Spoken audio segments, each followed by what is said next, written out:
Video को देख लीजिए 30 से 40 मिनट और गारंटी है कि आप त्रिभुज को कभी भूलोगे नहीं। भले ये दोनों एक जैसे दिख नहीं रहे हैं लेकिन ये दोनों एक ही हैं। सर बिल्कुल नहीं है समरूप, आपका एकदम स्मूथ होगा। A B A C B C 100 light तो हम जान लेंगे कि कौशाम्बी वाले ना, कौशाम्बी वाले। Hello student, good evening, good evening. जुड़ जाइए जल्दी से, सभी लोग आ जाइए, आ जाइए। सभी लोगों का आपके इस चैनल में स्वागत है, वेलकम है। आज हम एक ऐसे टॉपिक की बात करेंगे जो बिल्कुल हमारे सर के ऊपर से जाता है ना, एकदम सर के ऊपर से जाता है। तो आज उसको हम क्या करेंगे, पूरा का पूरा पर्दाफाश करेंगे और उसका एक एक चीज, एक एक टॉपिक्स एकदम बेसिक से समझेंगे। अगर आप इस क्लास को देख लिए ना तो आज से आपके अंदर का जो त्रिभुज का डर है वो खत्म होने वाला है। आज से आपके अंदर का जो त्रिभुज का डर है वो पूरी तरीके से खत्म होने वाला है और आपका जो त्रिभुज चैप्टर होगा ना वो पूरी तरीके से आपका एकदम स्मूथ होगा। कैसा होगा बच्चों? एकदम स्मूथ होगा। स्मूथ का मतलब एकदम मक्खन, एकदम मक्खन। अगर आपको इस चैप्टर को मक्खन बनाना है तो इस वीडियो को देख लीजिए 30 से 40 मिनट और गारंटी है कि आप त्रिभुज को कभी भूलोगे नहीं। कक्षा 10 का बहुत ही इम्पोर्टेंट टॉपिक है। ये सिर्फ कक्षा 10 का नहीं बल्कि बड़े बड़े कंपटीशन लेवल के एग्जाम में और कहीं पर भी हम इसका उपयोग कर सकते हैं, चाहे 9 में हो, 10 में हो, 11th में हो, 12th में हो, किसी भी क्लास में हो या किसी कंपटीशन की तैयारी कर रहे हो, तब भी ये वीडियो आपके काम का है। तो शेयर कर दीजिए, दबाकर लाइक कर दीजिए, खूब ढेर सारा प्यार अपने सर को दे दीजिए। और आज इस वीडियो को हम पूरी कंप्लीट तरीके से इसको करेंगे और त्रिभुज आज पूरा का पूरा खत्म करेंगे ना। तो चलिए शुरू करते हैं। शुरू करने से पहले सबसे पहले आपको बेस्ट ऑफ लक। चलो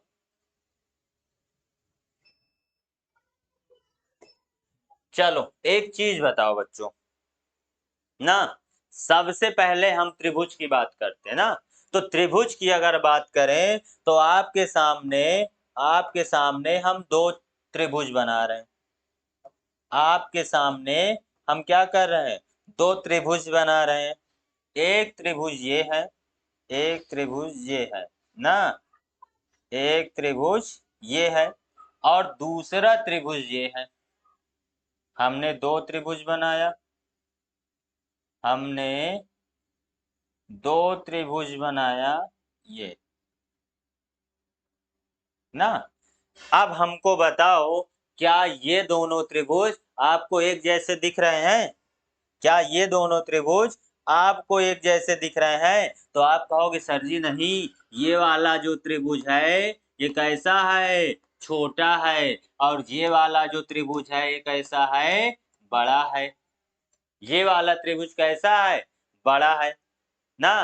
तो बच्चों में हम आपको एक चीज बताएं ना, हमारी जो गणित है, हमारी जो मैथमेटिक्स है ना, उसकी बुक कहती है, एनसीईआरटी की बुक है ना, वो कहती है भले ये दोनों एक जैसे दिख नहीं रहे हैं लेकिन ये दोनों एक ही हैं।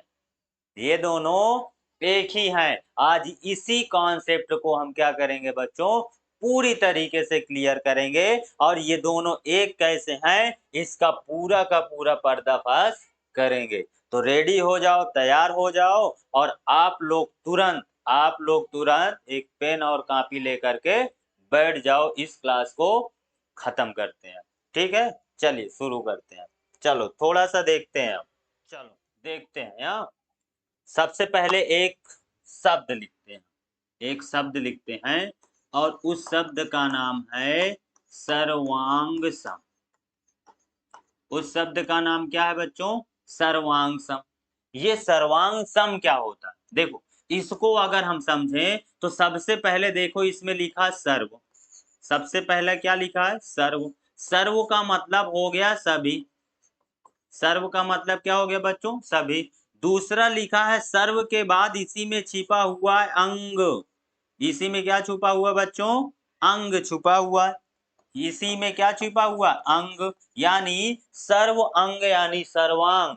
यानी अगर इसमें अंग छुपा है तो अंग का मतलब यहां से हम लेंगे क्या, भुजा ना। फिर उसके बाद क्या लिखा, सम। फिर क्या लिखा, सम। अब ये सम का मतलब क्या हो गया, सम का मतलब हो गया बराबर। सम का मतलब बराबर। तो क्या कह रहा है कि सभी भुजा बराबर, यानी इसको अगर हम सब सही से पढ़े तो लिखा है सभी भुजा क्या होनी चाहिए, बराबर। सभी भुजा क्या होनी चाहिए, बराबर होनी चाहिए। तो एक दिमाग में आया, हमारा दिमाग की जो बल्ब है ना वो जल गया।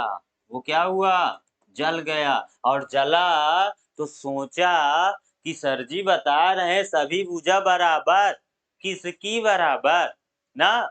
हमारा दिमाग की बत्ती बोला जला और कहा भैया कि किसकी बराबर। तो हम बताएंगे किसकी बराबर। तो किसके लिए सबसे पहला याद रखना चाहिए, हम किसी दो आकृति की तुलना करेंगे। दो आकृति में, किसमें, दो आकृति में होना चाहिए सभी भुजा बराबर। दो आकृति हो या दो से अधिक हो, लेकिन सिंगल कभी भी ना हो, जैसे हम और आप हैं ना।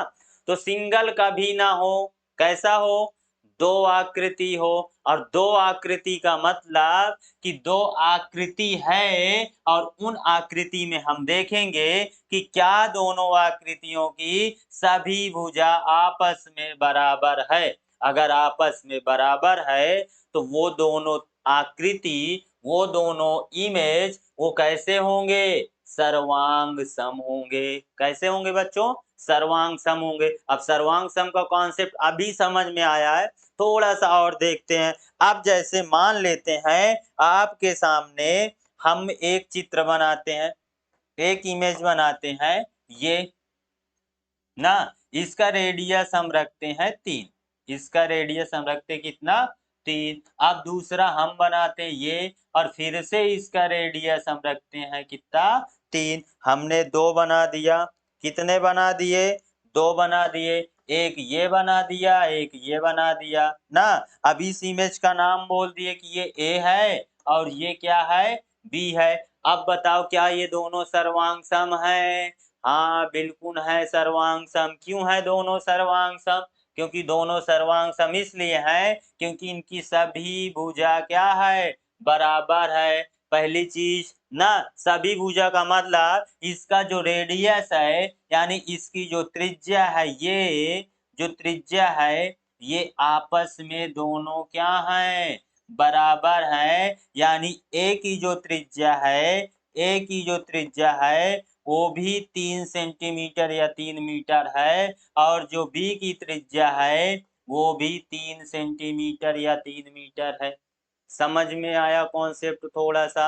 अब थोड़ा सा एक चीज और समझना कि अगर कोई भी चीज सर्वांग सम तभी होगी, सर्वांग सम तभी होगी जब वो दिखने में कैसा हो, समान। समान हो मतलब अगर वो दिखने में समान है, साथ ही साथ उनकी भुजाएं भी क्या हैं, भुजाएं भी समान हैं, तभी वो मिला करके, तभी वो दोनों मिल करके बनाएंगे क्या, सर्वांग सम। क्या बनाएंगे बच्चों, तभी ये जा करके मिल करके बनेगा बच्चों। क्या ये बनेगा, ये बनेगा बच्चों सर्वांग सम।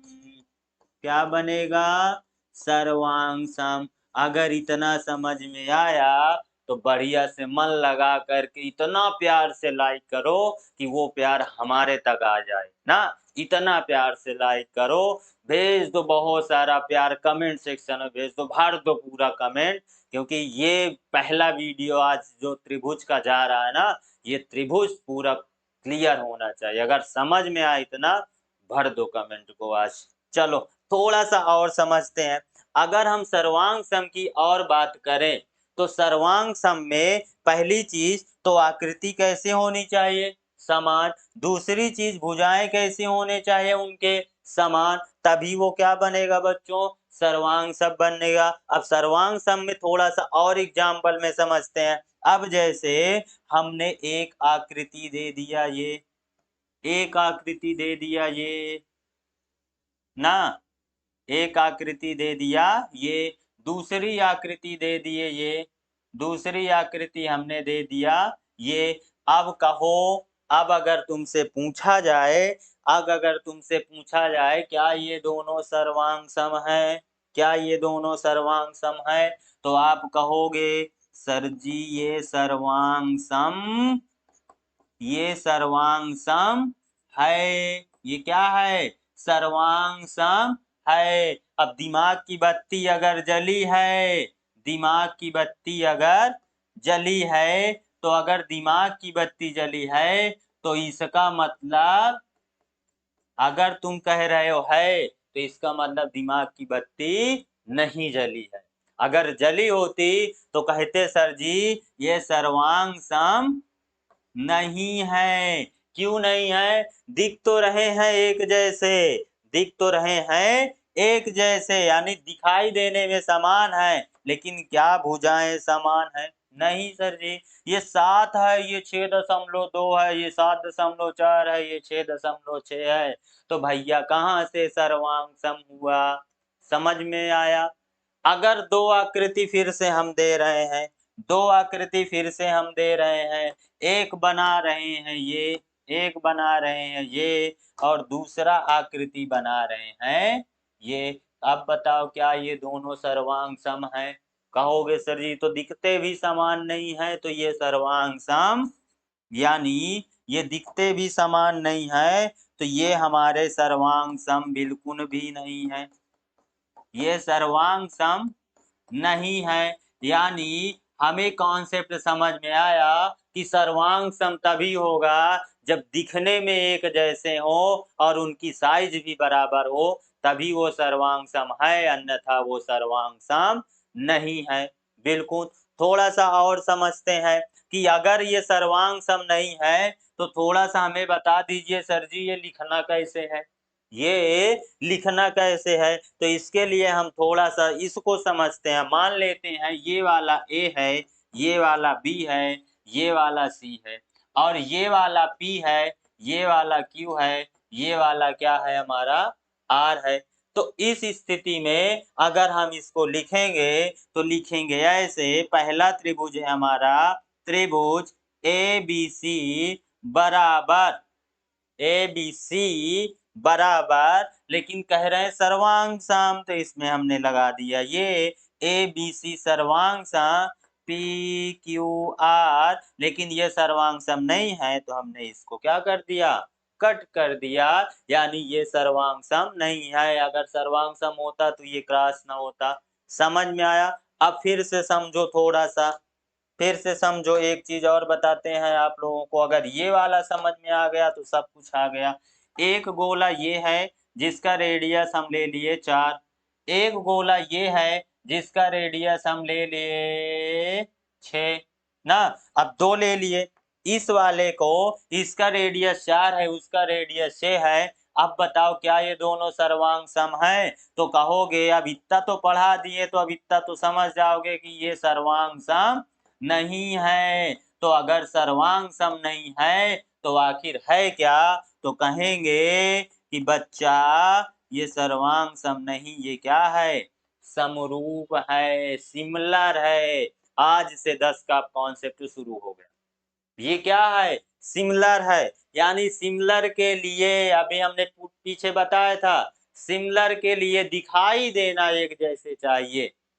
अगर वो एक जैसे दिख रहा है, भले उसकी आकार, भले उसका माप, भले उसका कोण कुछ भी हो, लेकिन अगर एक जैसा दिख रहा है तो वो कैसा है? समरूप। मतलब सम, सम का मतलब समान, सम का मतलब समान, और रूप का मतलब, हाँ रूप तो समझ गए हो ना, रूप बड़ा मस्ताना।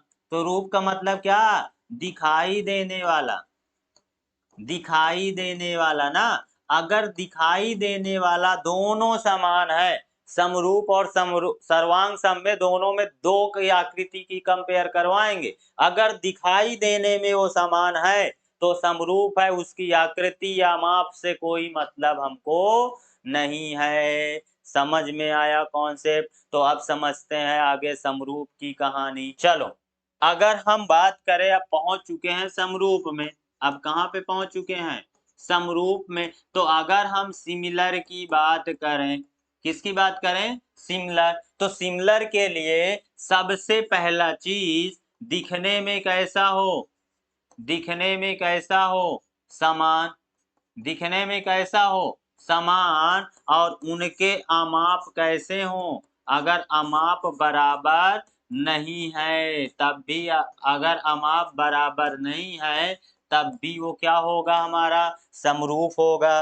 जैसे हम ऐसे खींच दें, ये वाला ना, एक त्रिभुज ये खींच दिए, एक ये खींच दिए, एक ये खींच दिए, एक ये खींच दिए, एक ये खींच दिए, एक ये खींच दिए, बहुत सारे हमने त्रिभुज बना दिया। तो ये दोनों त्रिभुज हमारे क्या हैं बच्चों? समरूप हैं। सब एक दूसरे से समरूप हैं। सब एक दूसरे से कैसे हैं? समरूप हैं, क्योंकि दिखने में समान हो। ये दिखने में कैसे हो बच्चों? दिखने में समान हो, अमाप बराबर हो चाहे ना हो, उससे हमसे मतलब नहीं है। अब जैसे अगर हम कहें कि एक हमने ये खींचा, एक हमने ये खींच दिया, ये एक हमने ये खींच दिया, और दूसरा हमने ये खींच दिया। अब आपसे पूछा जाए क्या ये दोनों आकृतियां समरूप हैं? तो आप कहोगे सर बिल्कुल नहीं है समरूप, क्योंकि ये त्रिभुज है और ये हमारा क्या है?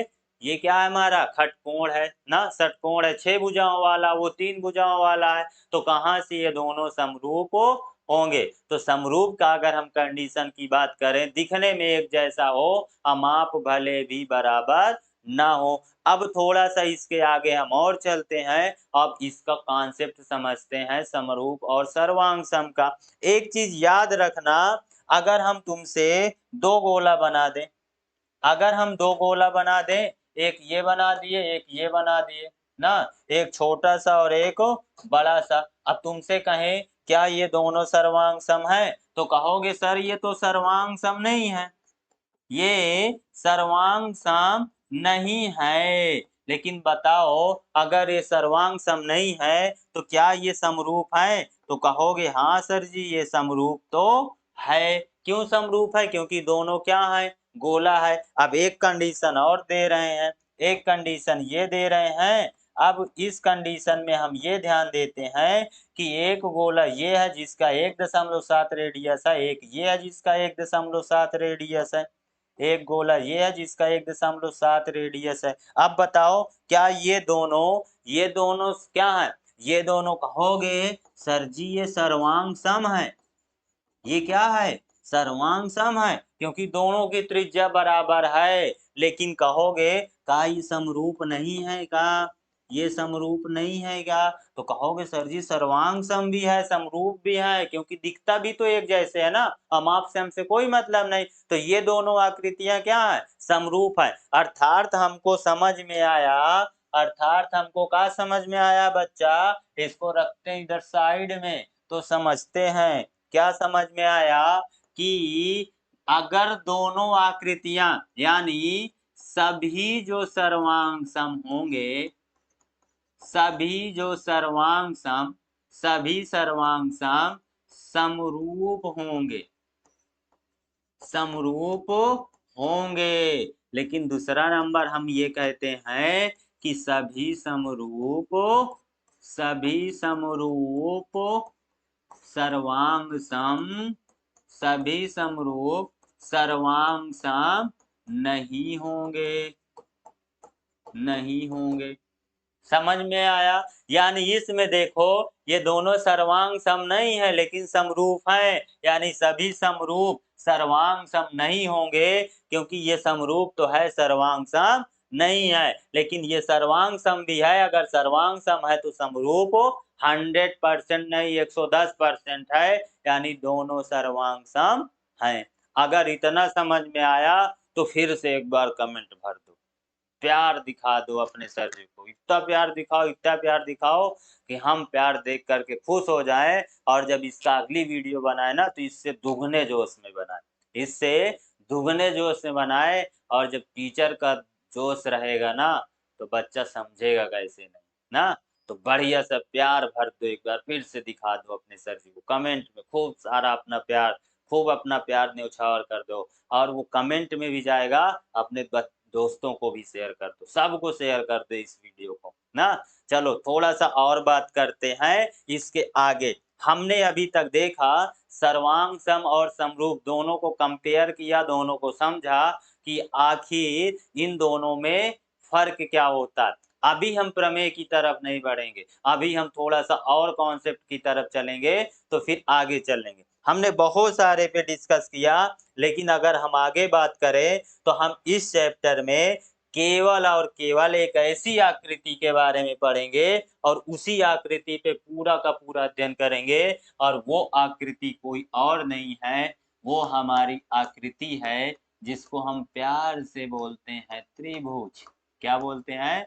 त्रिभुज।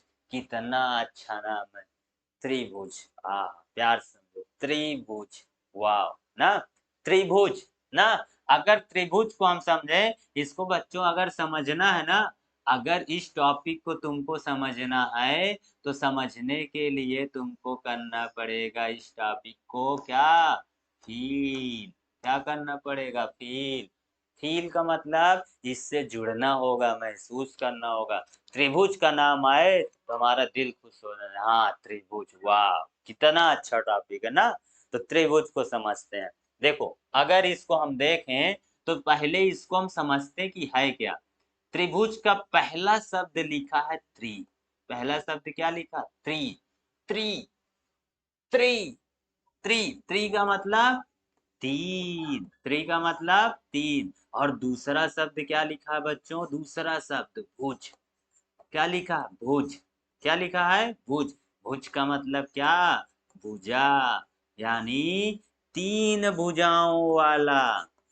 तीन भुजाओं वाला। अच्छा कुछ लोग कहेंगे सर जी वाला है कि वाली है, हम वाली बना दे रहे हैं। तीन भुजाओं वाली आकृति। आकृति, तीन भुजाओं वाली आकृति क्या कहलाती है बच्चों? त्रिभुज। क्या कहलाती है? त्रिभुज। यानी कहलाती है ट्रिंगल्स। क्या कहलाती है? ट्रिंगल्स कहलाती है। क्या कहलाती है? ट्रिंगल्स। यानी तीन भुजाओं वाली आकृति त्रिभुज कहलाती है। तो इस चैप्टर में हम किसको पढ़ेंगे? त्रिभुज के बारे में। अब त्रिभुज को थोड़ा सा और समझ लेते हैं बेसिक में। पहला चीज जानना, त्रिभुज, कोई भी त्रिभुज होगा, त्रिभुज होगा तो उसमें तीन भुजाओं की वाली आकृति होगी। लेकिन पहला चीज याद रखना, इंपॉर्टेंट चीज, ये आकृति कैसे होगी? बंद होगी। ये आकृति कैसे होगी? बंद आकृति होगी। कैसी आकृति होगी? बंद आकृति। अब सर कहें नहीं सर तीन भुजाओं वाला त्रिभुज है, लिखो और समझो यही है ना। अब हम कह दे सर जी तीन भुजा ये है, एक भुजा ये, एक भुजा ये, एक भुजा ये ना। अब सर जी बताए तीन भुजा वाला, तो हमने तीन भुजा बना दिया ना। अब ये त्रिभुज है? नहीं है। क्यों? त्रिभुज कैसा होना चाहिए? आकृति जो हो कैसा हो? बंद। यानी ये नहीं है तो सर जी ऐसा खींच दो ना, ये बंद कर दो। ये क्या बन गया? त्रिभुज। ऐसे खींच दो ना, ऐसे खींच दो, बन गया क्या? त्रिभुज। ऐसे नहीं खींचना, ऐसे खींच दो, बन गया त्रिभुज। ऐसे नहीं खींचना, इस प्रकार खींच दो। किसी भी प्रकार खींचो, तीन भुजाएं होंगी और तीन भुजाओं से बंद आकृति जो होगी वो क्या होगा? त्रिभुज। पहला चीज समझ में आया। दूसरा समझो, अगर दूसरे की बात करें तो दूसरा ये समझो, जो त्रिभुज है तो त्रिभुज में तीन भुजा है, तो त्रिभुज में तीन भुजा है तो तीन भुजाओं मिलकर के तीन कोण बनाएंगे। तो त्रिभुज के तीनों अंतःकोण का योगफल, त्रिभुज के तीनों अंतःकोण का योगफल 180 अंश होता है। ये भी समझ लेना। अगर त्रिभुज है तो अगर इसके तीनों एंगल इसको इसको इसको जोड़ दो तो कितना मिलना चाहिए बच्चा? 180। इसको इसको इसको जोड़ दो कितना आएगा? 180। इसको इसको इसको जोड़ दो कितना आएगा? 180। इसको इसको जोड़ दो कितना आएगा? 180। अगर 180 तीनों का योग आ रहा है तो समझ लो बच्चा क्या है? त्रिभुज है, अन्यथा वो त्रिभुज नहीं है। समझ में आ रहा है ना? फिर से एक बार लाइक कर दो, लेकिन एक बार लाइक करने के चक्कर में डिसलाइक नहीं कर देना। ध्यान देना कि एक बार फिर से किए फिर से कर दो, तो एक बार डबल कर दो डिसलाइक हो गया तो हमारा मोटिवेशन डाउन। अब हमारा मोटिवेशन डाउन तो हम पढ़ाएंगे, मन लगेगा सर जी का? ना लगेगा ना? हाँ, तो लाइक करना और शेयर कर दो फिर से एक बार। चलो, त्रिभुज के तीनों अंतःकोण का योगफल कितना होता है? 180 होता है। अब यहाँ पे समझो, दो चीज हमने समझा कि तीन भुजाओं वाली आकृति त्रिभुज कहलाती है, और वो बंद आकृति हो त्रिभुज के तीनों अंतःकोणों का योगफल कितना होना चाहिए? 180 होता है ना। अब थोड़ा सा और त्रिभुज को हम समझते हैं। अगर हम त्रिभुज खींच दें, अगर हम त्रिभुज खींच दें कुछ इस प्रकार का, अगर हम त्रिभुज खींच दें कुछ इस प्रकार का, तो सबसे पहले समझना त्रिभुज का हम नाम देंगे, कुछ भी नाम दे दो लेकिन सीरियल से। अगर यहाँ ए है तो ये बी होगा, ये सी होगा। फिर कहोगे सर जी का अगर ए बी सी हम ऐसे देंगे तो क्या ऐसे नहीं दे सकते? ऐसे एक त्रिभुज ये, एक त्रिभुज ये, एक त्रिभुज ये, एक त्रिभुज ये। तो अगर मान लो ये ए बी सी है तो ए बी सी ऐसे भी तो लिख सकते हैं। लिख सकते हो, कोई दिक्कत, तुम्हारा मन। अरे ऐसे भी लिख दो ना भाई, ऐसे भी लिख दो, ऐसे लिख दो, ऐसे लिख दो ना, ऐसे लिख दो, ए बी सी। तुम्हारा मन जो लिखना लिख दो, लेकिन सीरियल से होना चाहिए। अब हम ये नहीं कह रहे कि एकदम 100%, कुछ भी लिख दो। सीरियल से हम क्यों कह रहे हैं? ताकि भूलो ना, इसीलिए सीरियल। बाकी जो तुम्हारा मन दे दो, ऐसे भी दे सकते हो कि सर जी हमारा मन है त्रिभुज का बढ़िया वाला नाम देने का ना, ऐसे दे दे, ऐसे ऐसे हम दे दे त्रिभुज का। अब एक का दे दिए, एक का दे दिए का, एक का दे दिए खा, और एक का दे दिए गा। दे दो भाई, कोई दिक्कत नहीं, नाम ही तो देना ना। ऐसे भी दे सकते हो। एक त्रिभुज ये बना है, इसको हमने दे दिया, इसका नाम दे दिए ए, इसका नाम दे दिए पी, इसका नाम दे दिए जेड। दे दो भाई, तुम्हारा मन है, तुम्हारी मर्जी, दे दो, कोई दिक्कत नहीं, सब सही है ना। लेकिन ध्यान रहो, सवाल लगाते समय जब हम सीरियल लेंगे ना तो उसका मजा कुछ और वो फील होगा। वो क्या होगा? फील होगा ना। अब जैसे हमें छत पे चढ़ना है तो हमने एक पैर से ये सीढ़िया में रखा और फिर उसके बाद डायरेक्ट छत पे रख दिए, अरे चढ़ोगे नहीं, ऊपर जाने की बजाय नीचे चले आओगे ना। तो वो होगा, अगर उसको हमें अच्छे समझना सीरियल नाम। तो चलो आगे समझते, तो नामकरण समझ में आया।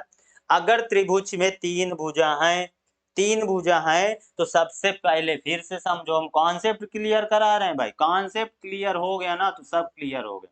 ये त्रिभुज है, अब त्रिभुज का हमने इसमें दिया नाम ए, ये दिया बी, अब सी। अब इसमें तीन भुजाएं कौन कौन सी हैं? अगर यही नहीं पता तो हम कैसे जान लेंगे तीन भुजा कौन कौन सी हैं? तो सबसे पहली भुजा हम कहेंगे, कुछ भी दे दो, ए बी। पहली भुजा क्या है? A B. अब कहो सर जी ए बी कहे, कहे बी ए नहीं कहे, अरे कह दो भाई, चाहे ए बी कहो चाहे बी ए कहो, दोनों एक ही हैं, दोनों एक ही हैं। ए बी एक भुजा हो गई, चाहे बी ए कहो चाहे ए बी कहो। ए सी दूसरी भुजा कौन हुई? ए सी। ए सी को सी ए भी लिख सकते हो, चाहे सी ए कहो चाहे ए सी कहो, बात बराबर है ना। चाहे सी ए कहो चाहे ए सी कहो, ठंडा फील होगा दोनों में। तीसरा क्या है? तीसरा बी सी, चाहे बी सी कहो चाहे सी बी कहो, चाहे बी सी कहो चाहे सी बी कहो, तीनों एक ही हैं। तो तीन भुजा हैं, ए बी, ए सी, बी सी, और ये तीन भुजा हैं तो तीन भुजा का मतलब तीनों बंद है यानी त्रिभुज है। तो पहला चीज समझ में आया कि तीन भुजा कौन कौन सी होगी। दूसरा, तीन भुजा है तो इसमें क्या होंगे? तीन कोण होंगे। क्या होंगे?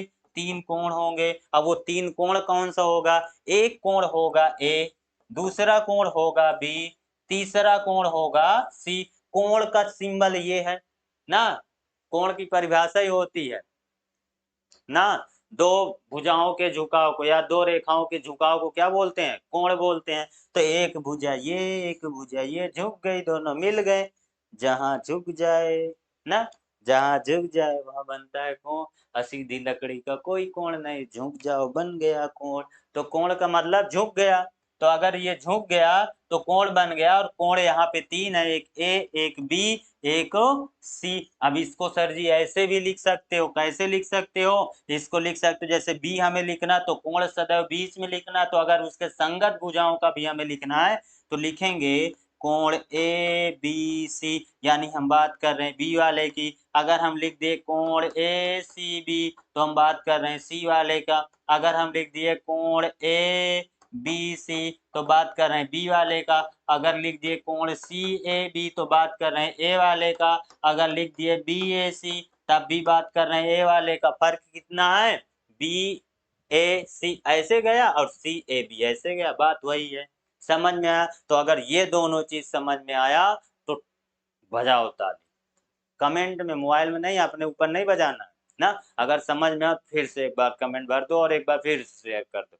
इस वीडियो में, अगर इस वीडियो में ना 100 लाइक्स आ गए, 100 लाइक्स, तो हम जान लेंगे कि कौशाम्बी वाले ना, कौशाम्बी वाले चाहते हैं, कौशाम्बी वाले चाहते हैं कि अपने क्षेत्र में, अपने एरिया में कोई ऐसा हो जो पूरे एरिया को शिक्षित करे ना।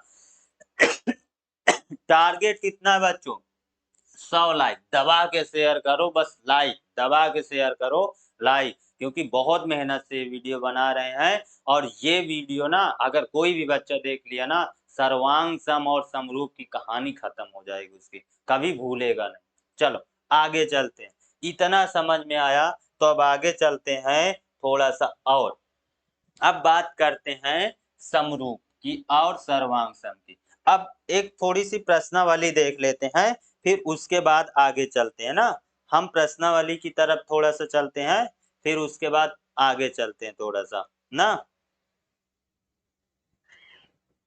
एनसीईआरटी बुक कहाँ है भैया, ये अपडेट हो गया क्या लाइब्रेरी में, बुक्स में?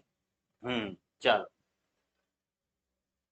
एनसीईआरटी क्लास 10 यहाँ लगा दें हम, मैथ, और उसके बाद हम ले लें गणित ना।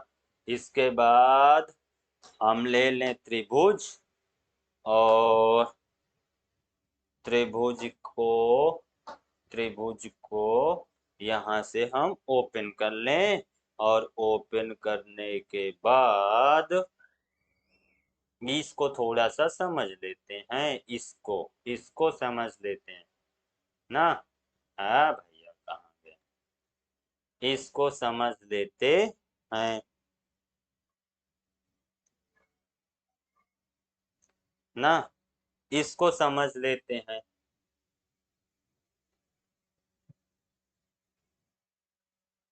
ये गलत आ गया, इसको समझ लेते हैं थोड़ा सा। अरे यार, लाइब्रेरी बुक्स त्रिभुज ना।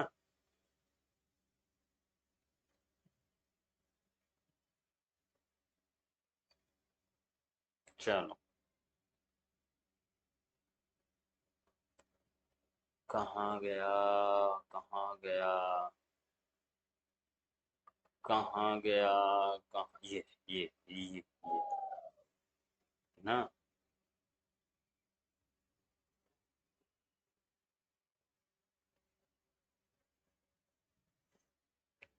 चलो इसको समझ लेते हैं थोड़ा सा। देखो इसको अगर हम समझें तो यहाँ पर तुम्हारे पास तीन आकृति है। एक आकृति ये है, दूसरी आकृति ये है, तीसरी आकृति ये है, तीन आकृति है। अब इस वाले में देखो, ताजमहल ये भी है, ताजमहल ये भी है, ताजमहल ये भी है ना।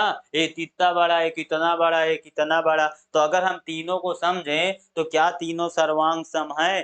तो कहोगे, क्या कहोगे बताओ जल्दी से, सर्वांग सम नहीं है। सर्वांग सम क्या है, नहीं है। क्यों? क्योंकि इसकी भुजा, इसकी भुजा, इसकी भुजा का माप क्या है, बराबर है, अलग अलग। तो सर्वांग सम नहीं है तो क्या है, सर्वांग सम नहीं है तो क्या है, तो सर्वांग सम नहीं है तो बचा का समरूप। यानी ये समरूप है क्योंकि दिख रहे हैं एक जैसे, यानी ये क्या है, समरूप है, सर्वांग सम बिल्कुल नहीं है। ये चीज समझ में आया। चलो थोड़ा सा और हम समझते हैं, थोड़ा सा और हम समझते हैं ना। अगर और हम समझें तो हम एक प्रश्नावली की तरफ बढ़ते हैं और इस प्रश्नावली को समझना। लेकिन प्रश्नावली से पहले हम एक प्रमेय की बात कर लेते हैं थोड़ा सा। और ये प्रमेय हमारे लिए क्या है, बहुत ही इम्पोर्टेंट है। ये प्रमेय हमारे लिए बहुत ही इम्पोर्टेंट है। वो क्या है, इसको देख लेते हैं ना। चलो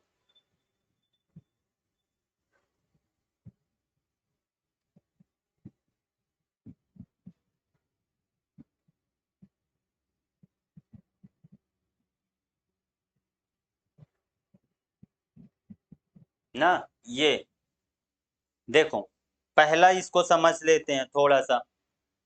दो, यहां समझ, दो बहुभुज समरूप होते हैं कब, उनके सभी संगत कोण बराबर हो तथा उनके सभी संगत भुजाएं एक ही अनुपात में हो।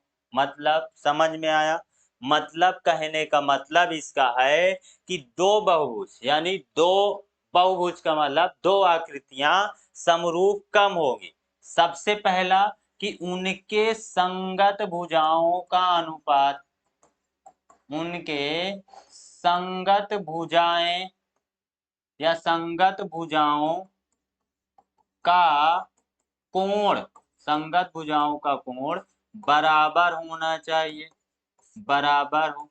दूसरा, संगत भुजाओं यानी संगत भुजाओं का अनुपात, संगत भुजाओं का अनुपात बराबर हो। ये का खिचड़ी लिख रहे हैं सर जी, ये तो हमने ना समझ में आवा ना। पहला क्या कह रहा, संगत भुजाओं का कोण बराबर हो, फिर कह रहा संगत भुजाओं का अनुपात बराबर हो। ये का है सर जी बता रहे हैं आप। अरे समरूप के नियम है, थोड़ा सा बता रहे हैं। चलो अब ये किताबी भाषा होगी, हमारी भाषा में समझ ना। हमारी भाषा में क्या समझना है, हमारी भाषा में समझना है आपको, हमारी भाषा में आपको समझना क्या है, ये समझ, क्या समझना है। पहला चीज, पहला चीज, हम समरूप की बात अगर करें, समरूप की बात अगर करें, पहला चीज ये, एक त्रिभुज हमने बनाया ये 60 60 60 का, कहाँ गया 60, आजा भाई, हाँ 60 60 60 और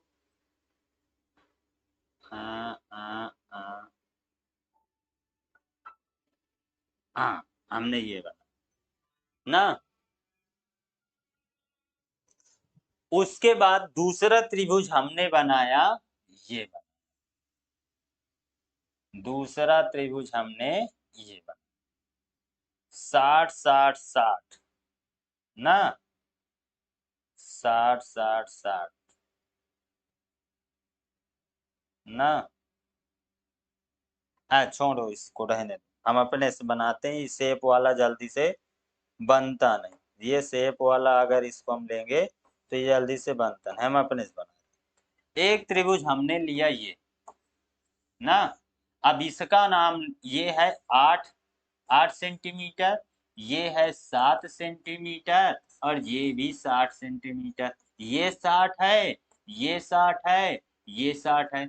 अब दूसरा त्रिभुज हमने ले लिया ये 60 है, ये भी 60 है, ये भी 60 है, तीनों 60 हैं। ये 16 सेंटीमीटर है, ये 14 सेंटीमीटर है, ये 14 सेंटीमीटर। प्रमेय वो क्या कह रही थी समझना, प्रमेय कह रही थी उनके संगत भुजाओं का कोण क्या हो, बराबर है। तो सबसे पहले संगत कोण समझते हैं। ये ए बी सी है, ये पी क्यू आर है ना, पी क्यू आर है। तो कह रहा संगत कोण यानी ए और पी, कोण ए और पी अगर दोनों बराबर हैं, हाँ है 60 60 है। कोण बी और कोण क्यू बराबर है, हाँ 60 60 है। क्या कोण आर, कोण सी कोण आर के बराबर है, हाँ बराबर है 60-60, यानी ये 60 इसके बराबर, ये इसके बराबर, ये इसके बराबर। अगर ये बराबर है तो हम कह सकते हैं कि हाँ ये दोनों सिमिलर हैं। लेकिन एक ही कसौटी नहीं, दूसरा नियम भी देखना है कि उनके भुजाओं का अनुपात संगत भुजाओं, यानी ए बी जो है इसका बटा का पी क्यू, उसके बाद जो ए सी है उसका बटा पी आर, जो बी सी है उसका बटा क्यू आर, यानी ए बी का मान है 7, पी क्यू का मान है 14, ए सी का मान 7, पी आर का मान कितना है 14 और बी सी का मान 8, क्यू आर का मान 16। काट दो सबको तो आया 1/2 1/2 1/2, यानी अगर 1/2 1/2 1/2 आया, यानी इसका मतलब ये दोनों त्रिभुज क्या हैं, सिमिलर हैं ना, क्या है, सिमिलर है। चलो आज की क्लास यहीं पे क्लोज करते हैं, खत्म करते हैं, मिलते हैं इसके आगे प्रश्नावली से शुरुआत करते हैं 6.1 6.2 6.3।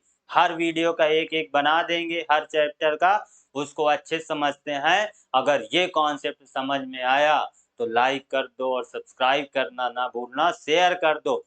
टारगेट याद रखना कि इस वीडियो का जो टारगेट है बच्चों कितने का है, बहुत छोटा सा 100 लाइक्स, यानी आपको कितने लोगों से लाइक, केवल 100 लोगों के पास अगर भेज दिए, 10-10 लोगों के पास अगर भेज दिए, 100 लाइक्स आ जाएंगे और 100 लाइक्स आने पे हमारा मोटिवेशन बहुत बढ़ जाएगा। केवल 100 लाइक्स चाहिए और फिर उसके बाद हम आगे मिलते हैं।